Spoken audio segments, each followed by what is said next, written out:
March 3 ତାରିଖ ମଙ୍ଗଳବାର ଦୋଳ ପୂର୍ଣ୍ଣିମା ପଡୁଥିବା ସମୟରେ ଏହି ଦିନ ଲାଗିବାକୁ ଯାଉଛି ସବୁଠାରୁ ବଡ଼ ଗ୍ରହଣ। ଗର୍ଭବତୀ ମହିଳାମାନଙ୍କ ପାଇଁ ରହିଛି ସାଧାରଣତଃ କିଛି ନିୟମ। ଧାର୍ମିକ ଦୃଷ୍ଟିକୋଣ ଏବଂ ଶାସ୍ତ୍ର ଅନୁଯାୟୀ ଗ୍ରହଣ ସମୟକୁ ସାଧାରଣ ସମୟ ଅପେକ୍ଷା ଅଧିକ ସମ୍ବେଦନଶୀଳ ଏବଂ ଅଶୁଭ ବୋଲି ବିବେଚନା କରାଯାଏ। ବିଶେଷ କରି ଚନ୍ଦ୍ରଗ୍ରହଣ ଏକ ପ୍ରମୁଖ ମହାଜାଗତିକ ଘଟଣା ହେବା ସହିତ ଏହାର ଆଧ୍ୟାତ୍ମିକ ଗୁରୁତ୍ୱ ମଧ୍ୟ ରହିଛି। ମାନ୍ୟତା ଅଛି ଯେ ଏହି ସମୟରେ କୌଣସି ଶୁଭ କିମ୍ବା ମାଙ୍ଗଳିକ କାର୍ଯ୍ୟ କରିବା ଅନୁଚିତ। ଏହା ଅବଧିରେ ପୂଜାପାଠ, ସାଧନା ଏବଂ ସତର୍କତା ଉପରେ ଅଧିକ ଗୁରୁତ୍ୱ ଦେବାକୁ ପରାମର୍ଶ ମଧ୍ୟ ଦିଆଯାଇଥାଏ। ବିଶେଷ କରି ଗର୍ଭବତୀ ମହିଳାମାନଙ୍କ ପାଇଁ ଏହି ସମୟରେ ଅଧିକ ସାବଧାନ ରହିବା ପାଇଁ କୁହାଯାଇଛି। ତେବେ ଚାଲନ୍ତୁ ଜାଣିବା ଚନ୍ଦ୍ରଗ୍ରହଣ କାହିଁକି ଅଶୁଭ ମନାଯାଏ। ଧାର୍ମିକ ବିଶ୍ୱାସ ଅନୁଯାୟୀ ଗ୍ରହଣ କାଳରେ ବାୟୁମଣ୍ଡଳରେ ଶକ୍ତିର ପରିବର୍ତ୍ତନ ଆସେ ଏବଂ ନକାରାତ୍ମକ ପ୍ରଭାବ ବୃଦ୍ଧି ପାଇଥାଏ। ଏହାର ପ୍ରଭାବ ଗର୍ଭବତୀ ମହିଳା ଏବଂ ଗର୍ଭସ୍ଥ ଶିଶୁ ଉପରେ ଅଧିକ ପଡ଼ିବାର ସମ୍ଭାବନା ଥାଏ। ମାନ୍ୟତା ରହିଛି ଯେ ଗ୍ରହଣ ସମୟରେ ଚନ୍ଦ୍ରର କିରଣ ଶୁଦ୍ଧ ହୋଇନଥାଏ, ତେଣୁ ଏହାକୁ ସେହି ସମୟରେ ଅନାବଶ୍ୟକ ଭାବରେ ବାହାରକୁ ଯିବା କିମ୍ବା ସିଧାସଳଖ ଚନ୍ଦ୍ରକୁ ଦେଖିବା ଅନୁଚିତ। ଗ୍ରହଣ ସମୟରେ କେଉଁ ସବୁ ସାବଧାନତା ଅବଲମ୍ବନ କରାଯାଏ? ଧାରୁଆ ବସ୍ତୁରୁ ଦୂରେଇ ରୁହନ୍ତୁ। ଗ୍ରହଣ ସମୟରେ ଗର୍ଭବତୀ ମହିଳାମାନେ ଛୁଞ୍ଚି, ଛୁରୀ, କଇଁଚି ଭଳି ଧାରୁଆ କିମ୍ବା ମୁନିଆ ବସ୍ତୁ ବ୍ୟବହାର କରିବା ଉଚିତ ନୁହେଁ। ପାରମ୍ପରିକ ବିଶ୍ୱାସ ଅନୁଯାୟୀ ଏହାର ବ୍ୟବହାର ଗର୍ଭସ୍ଥ ଶିଶୁ ଉପରେ ଖରାପ ପ୍ରଭାବ ପକାଇଥାଏ। ସିଲେଇ ଓ ବୁଣାବୁଣିରେ ମଧ୍ୟ ବାରଣ ହୋଇଥାଏ। ଏହି ସମୟରେ ସିଲେଇ, ବୁଣାବୁଣି କାର୍ଯ୍ୟ କରିବା ହସ୍ତକଳାରୁ କାମରୁ ଦୂରେଇ ରହିବା ମଧ୍ୟ ପରାମର୍ଶ ଦିଆଯାଇଥାଏ। ସକାରାତ୍ମକ ଚିନ୍ତାଧାରା। ଗ୍ରହଣ ସମୟରେ ଅଧିକ ସମୟ ବିଶ୍ରାମ କରିବା ଏବଂ ମନରେ ସକାରାତ୍ମକ ଭାବନା ରଖିବା ଶୁଭଫଳ ପ୍ରଦାନ କରିଥାଏ। ସାବଧାନତା ସହିତ ଆଧ୍ୟାତ୍ମିକ ପ୍ରତିକାର ମଧ୍ୟ ବେଶ୍ ଲାଭଦାୟକ ହୋଇଥାଏ।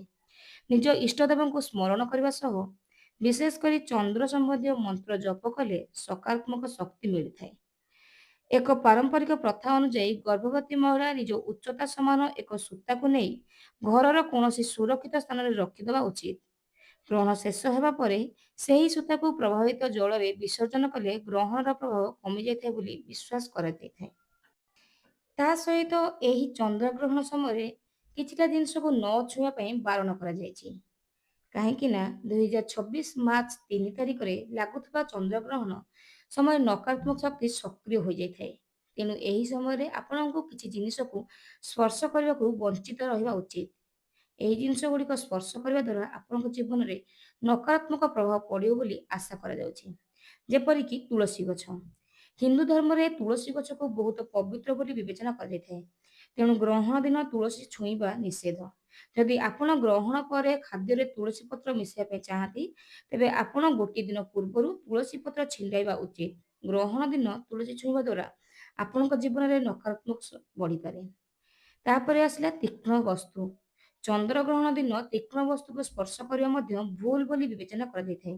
ଏହି ଦିନ ଆପଣଙ୍କ ଛୁରୀ, କଇଁଚି, ଛୁଞ୍ଚି ଇତ୍ୟାଦି ବ୍ୟବହାରରୁ ବଞ୍ଚିତ କରିବା ଉଚିତ। ଧାର୍ମିକ ବିଶ୍ୱାସ ଅନୁସାରେ ଏଗୁଡ଼ିକୁ ବ୍ୟବହାର କରିବା ଦ୍ୱାରା ନକାରାତ୍ମକ ଶକ୍ତି ଆପଣଙ୍କ ଉପରେ ପ୍ରଭାବ ପକାଇପାରେ। ପିପଲ ଗଛ କିମ୍ବା ଓସ୍ତ ଗଛ।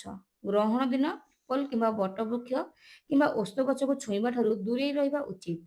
ଆପଣ ଗଛକୁ ଦର୍ଶନ କରିପାରିବେ, କିନ୍ତୁ ଏହାକୁ ଛୁଇଁବା ଦ୍ୱାରା ଆପଣଙ୍କ ଜୀବନରେ ନକାରାତ୍ମକ ପ୍ରଭାବ ପଡ଼ିପାରେ। ତା ସହିତ ଦେବାଦେବୀଙ୍କର ମୂର୍ତ୍ତି। ଚନ୍ଦ୍ରଗ୍ରହଣ ସମୟରେ ଦେବାଦେବୀଙ୍କର ମୂର୍ତ୍ତିକୁ ମଧ୍ୟ ଛୁଇଁବା ଉଚିତ ନୁହେଁ। ଗ୍ରହଣ ସମୟରେ ପୂଜା ଏବଂ ଧାର୍ମିକ କାର୍ଯ୍ୟକଳାପ ମଧ୍ୟ ନିଷେଧ। ଗ୍ରହଣ ଦିନ ଆପଣ ଆପଣଙ୍କ ଘରର ମନ୍ଦିରକୁ ଲାଲ କିମ୍ବା ହଳଦିଆ କପଡ଼ାରେ ଘୋଡ଼ାଇ ଦେବା ଉଚିତ। ଗ୍ରହଣ ଶେଷ ହେବା ପରେ ମନ୍ଦିରରେ ଗଙ୍ଗାଜଳ ସିଞ୍ଚନ କରି ତାପରେ ପୂଜା ଅର୍ଚ୍ଚନା କରିପାରିବେ।